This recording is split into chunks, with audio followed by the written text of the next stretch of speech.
Next gen astro ஆன்மீக அன்பர்களுக்கெல்லாம் என்னுடைய அன்பான ஆசீர்வாதத்தை தெரிவித்துக் கொள்கின்றேன். இந்த சுக்கிரன் பயிற்சி பார்க்கின்ற விருச்சிக ராசியில் இருக்கக்கூடிய பார்த்தீங்கன்னா விசாகம் 4 அனுஷம் கேட்டை அனைவருடைய வாழ்க்கையிலும் நற்பலன்கள் விளைய வேண்டும் என்று நான் பிரார்த்தனை செய்கிறேன்.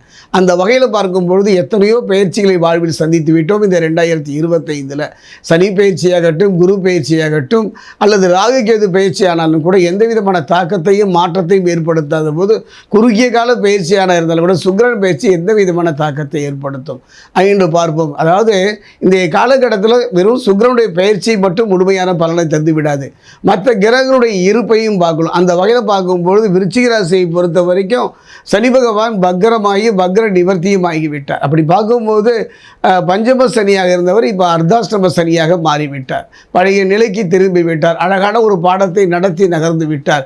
குரு பகவானை பொறுத்த வரைக்கும் இந்த விருச்சிக ராசியை பொறுத்த வரைக்கும் இந்த காலகட்டத்தில் அஷ்டம குருவாக இருக்கின்றார். கொஞ்சம் கவலை தரக்கூடிய விஷயம்தான், சற்று கவனமாக இருந்து விட்டால் அதை பற்றியும் கவலைப்பட வேண்டாம். இப்படிப்பட்ட ஒரு சூழ்நிலையில் தான் இந்த சுக்கிர பகவான் பயிற்சியாகிறார். பார்த்தீங்கன்னா 26/11/2025 20/12/2025 இடைப்பட்ட காலம் குறுகிய காலம்தான், இருந்தாலும் மிகப்பெரிய தாக்கத்தையும் மாற்றத்தையும் ஏற்படுத்துவார். துலாம் ராசியிலிருந்து விருச்சிகத்துக்கு பயிற்சியாகிறார். விருச்சிகத்தை பொறுத்த வரைக்கும் அங்கு ஏற்கனவே பிதுர்காரகன் ஆத்மகாரகன் என்று சொல்லக்கூடிய சூரியன், அதே நேரத்தில் புதனும் அங்கு இருக்கின்றார். புரிந்து கொள்கின்ற ஒரு காரகத்தன்மை உடையவன் பூமிகாரன் என்று சொல்லக்கூடிய செவ்வாயும் அங்குதான் இருக்கின்றார். அந்த மூவரோடு ஒருவராக நால்வராக இருக்கின்ற ஒரு அற்புதமான ஒரு காலகட்டம் விருச்சிக ராசிக்கு. விருச்சிக ராசியை பொறுத்த வரைக்கும் 1 2 3 4 5 கடகத்தில் இருக்கும்போது தன்னுடைய 5ஆம் பார்வையாக பார்த்தார். அதே நேரம் அவர் திரும்பவும் மிதுனம் போனதுனால அவர் பார்வையை விட்டு நகர்ந்து விட்டார் என்றெல்லாம் பயப்பட வேண்டாம். இது எவ்வாறு இருக்கும்?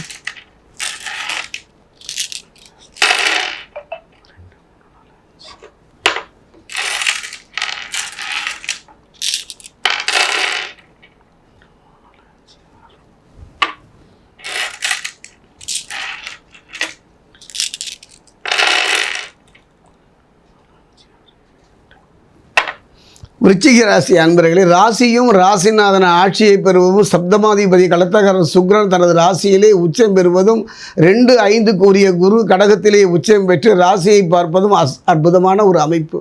வாழ்வை புரட்டி போடக்கூடியது, இழந்ததை திரும்ப பெறக்கூடியது, மதில் மேல் பூனையாக திகைத்த உங்கள் வாழ்க்கைக்கு ஒரு மனோ தைரியத்தோடு ஒரு அற்புதமான ஒரு போராடுகின்ற ஒரு குணம், என்ன செய்ய போகின்றோம் என்று கலங்கி உங்கள் வாழ்க்கையில் இதை செய்து முடிக்க முடியும் என்ற ஒரு தன்னம்பிக்கை தரக்கூடிய நிலையில் களத்திரகாரகன் சுக்கிரன் இருக்கின்றார். அதே நேரம் பார்த்தீங்கன்னா இந்த ராசியை பொறுத்த வரைக்கும் பார்த்தீங்கன்னா சாதகமான நல்ல அமைப்பு தாங்க இந்த அமைப்பு. குறிப்பாக சொல்லப்போனால் சுபகாரியங்கள் நடைபெற வாய்ப்பு உண்டு. தடைபட்டு போன திருமணம் போன்ற சுபகாரியங்கள் தடை நீங்கி பிரச்சனை நீங்கி நல்ல முறையில் நடப்பதற்கு அந்த திருமணம் நல்ல யோகமாக அமையும். அது காதல் திருமணமாக இருந்தாலும், பெரியவங்க பார்த்து வைத்து திருமணமாக இருந்தாலும் நல்ல முறையில் நடப்பதற்கான ஒரு அற்புதமான ஒரு காலகட்டம். அதே நேரத்தில் பார்த்தீங்கன்னா சனி ராகு மற்றும் 12 சூரியன் கிரக சஞ்சாரங்களால் கொஞ்சம் ஆரோக்கியத்தில் மட்டும் கவனமாக இருக்கணும். ஏன்னா கும்பத்தில் பார்த்தீங்கன்னா அவர் சனி பகவானும் ராகுவும் இருந்தார்கள். ராகு அங்கேயே தங்கிவிட்டார், சனி பகவான் மட்டும் மீனம் நோக்கி நகர்ந்து விட்டார்கள். இப்படிப்பட்ட ஒரு காலகட்டத்தில் மிக மிக கவனமாக இருக்க வேண்டும். பேச்சில் தானுண்டு தன் வேலையுண்டு என்று இருப்பது இந்த காலகட்டத்தில் சிறப்பு. ஒரு அடி எடுத்து வைத்தாலும், ஒரு செயல் செய்ய தொடங்கினாலும் ஒரு முறைக்கு இருமுறை யோசித்து செய்வது எந்த விதமான பாதிப்புகளையும் தராது. சில பெண்கள் விஷயத்தில் கொஞ்சம் கவனமாக இருங்க. ஏன்னா வீண் படிபாவங்கள் வருவதற்கான சூழ்நிலை இருப்பதனால எச்சரிக்கையாக இருக்கும். தொட்டால் சுடும் நெருப்பு என்கின்றேன், நீங்கள் தொட்டுத்தான் பார்ப்பேன் என்பவர்களை பற்றி இல்லை, கவனமாக இருந்து விடுவதே சிறப்பு. அதே நேரம் பார்த்தீங்கன்னா எதிர்காலத்தில் என்ன செய்ய போகின்றோமோ என்று ஒரு விதமான மன பயம் மன பதட்டம் இருந்து கொண்டு தான் இருக்கும். அதற்கு காரணம் யோககாரகன் ஆகிய ராகு தான். அந்த பயத்தை பற்றியெல்லாம் கவலைப்படாதீர்கள். காரணம் இந்த குறுகிய காலத்தில் களத்திரகாரகன் சுக்கிரன் தலைக்கு வந்தது தலைப்பாவையோடு போச்சு என்பதை போல எந்த பிரச்சனையும் கண்ணுக்கு முன் தெரியாமலேயே அதை கடத்தி விடுவார். குறிப்பாக பார்த்தீங்கன்னா ஒரு நல்ல வீடு அமைவதற்கும், நிலபலன் வாங்குவதற்கும், வாங்கிய வீட்டை கட்டி முடிப்பதற்கும் ஒரு அருமையான காலகட்டம். கணவன் மனைவி உறவை பொறுத்தவரை ஒரு அற்புதம் என்று தான் சொல்வேன். பிரிந்த கணவன் மனைவராக இருந்தாலும் சரி, கணவன் மனைவிக்குள்ள கருத்து வேறுபாடுகள் இருந்தாலும் சரி, அது மாறுகின்ற ஒரு சந்தர்ப்ப சூழ்நிலை அமையும்.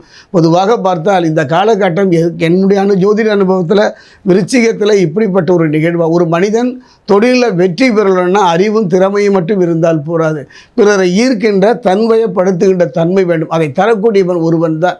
ஒரு மிகப்பெரிய நடிகர், அற்புதமான நடிப்பாற்றல் மிக்கவர். ஆனாலும் அரசியலில் அவர் வெற்றி பெற முடியவில்லை. ஆனாலும் இவர் நடிகராக இருந்தபோது கூட பொதுமக்கள், பொது ஜனம் அந்த இடுக்கின்ற தேஜஸ் ஓஜஸ் என்று சொல்வார்கள்.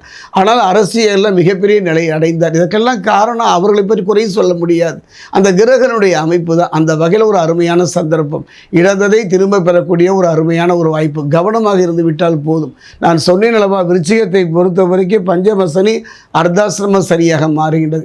இந்த காலகட்டத்தில் பார்த்தீங்கன்னா, இந்த கார்த்திகை மாதத்தில் பார்த்தீங்கன்னா நம்ம சுக்கிரனுடைய பெயர்ச்சி. இந்த கார்த்திகை மாதத்தின் சிறப்புன்னா, சபரிமலைக்கு மாலை அணிந்து விரதம் செல்கின்ற காலமும் இந்த கார்த்திகை மாதம் தான்.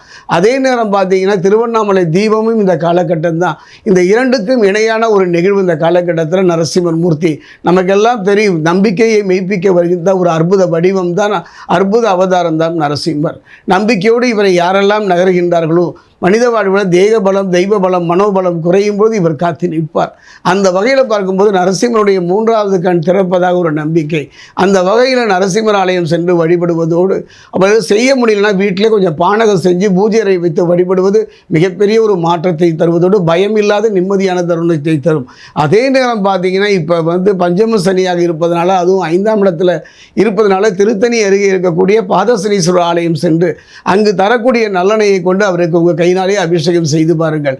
விருச்சிக ராசியை பொறுத்த வரைக்கும் அற்புதமான ஒரு காலம் இந்த சுக்கிரனுடைய பயிற்சி.